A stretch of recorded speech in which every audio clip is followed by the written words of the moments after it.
Sir, andyan na po siya.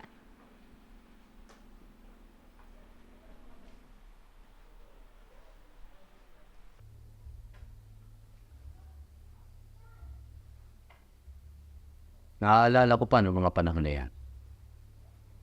Kasing-kising mo pa ako doon. Araw-araw ang training at ako ang pinakamagaling. Itong taong ito ang dahilan kung ba't ako nagkaganito. Mahina, lampa, hindi makasabay sa lahat. Hindi siya karapat-dapat maging sundalo.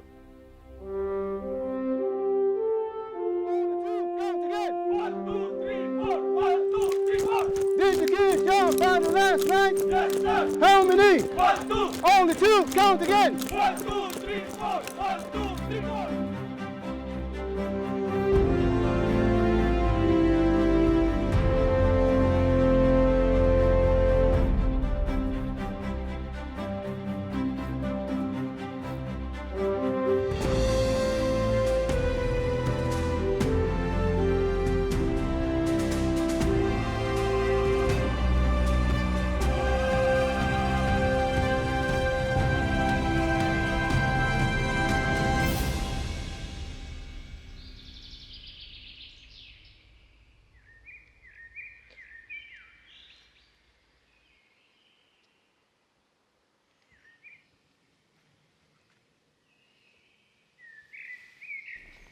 Hoy, di ba ikaw yung bagong lipat? Ano yung hawak mo? Biblia. Mga tol, may pastor yatang nakapasok dito. Tama na pasa. Baka kayo magpasa langit niyan. Alam mo, ang pinagtataka ko din kung paano ka nakapasok dito. Hindi to playground ha. Assemble!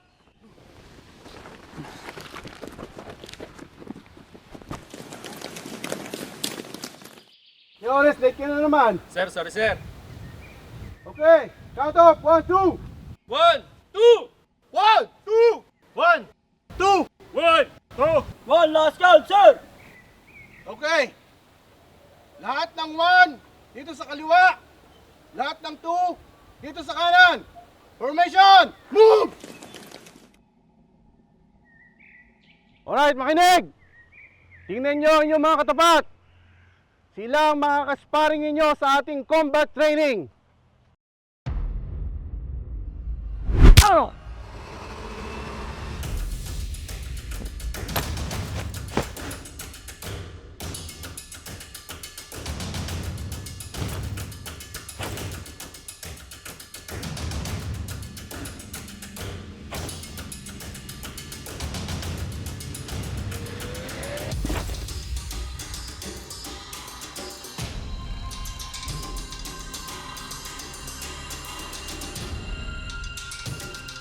Hindi ka pwede mo sundalo.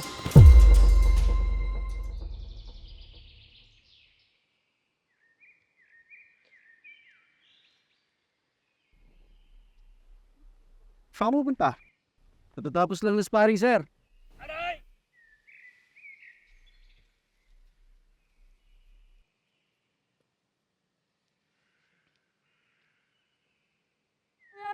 Sergeant.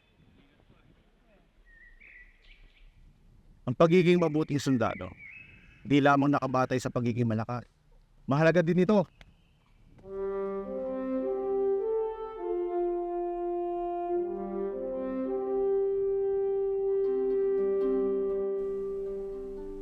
Dumaan ng ilang buwan ng training.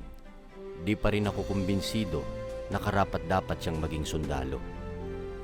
Sa huling training namin, naging magkagrupo pa kami. Dahilan para matalo kami.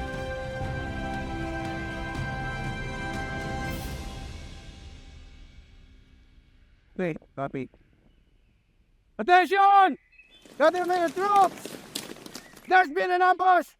And we're heading to Camp 11! But the last 3 groups to finish the dynamics, stay here and guard the camp! Bakayaon! De Leon! Take charge! Move!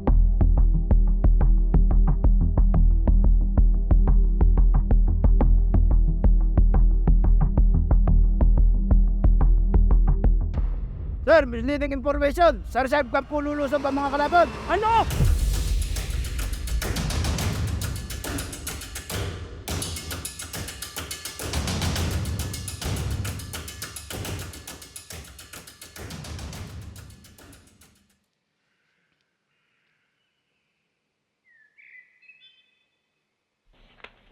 Ikaw ang dahilan eh.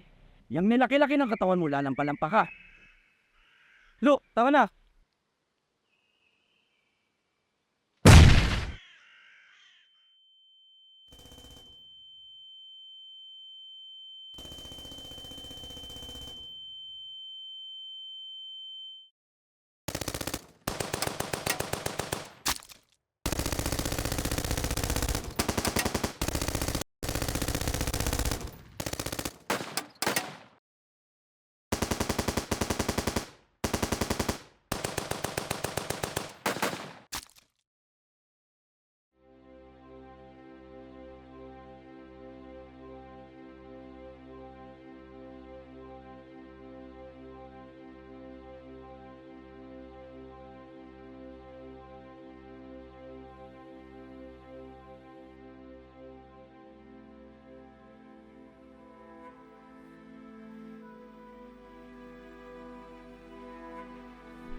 Panginoon, samahan mo po ako.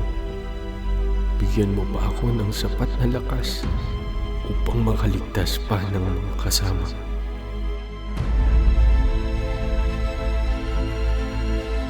Ayoko pang mamatay! Tulong!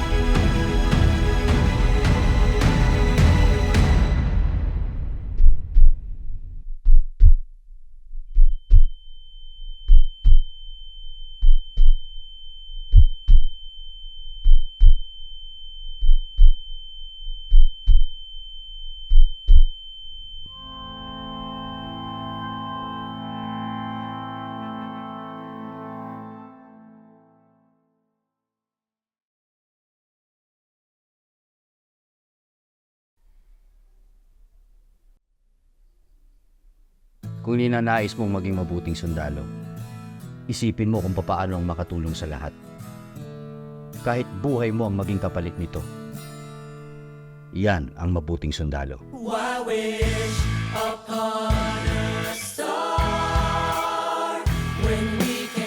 Dito'y nakikilala natin ang pag-ibig, sapagkat kanyang ibinigay ang kanyang buhay dahil sa atin, at nararapat nating ibigay ang ating mga buhay dahil sa mga kapatid.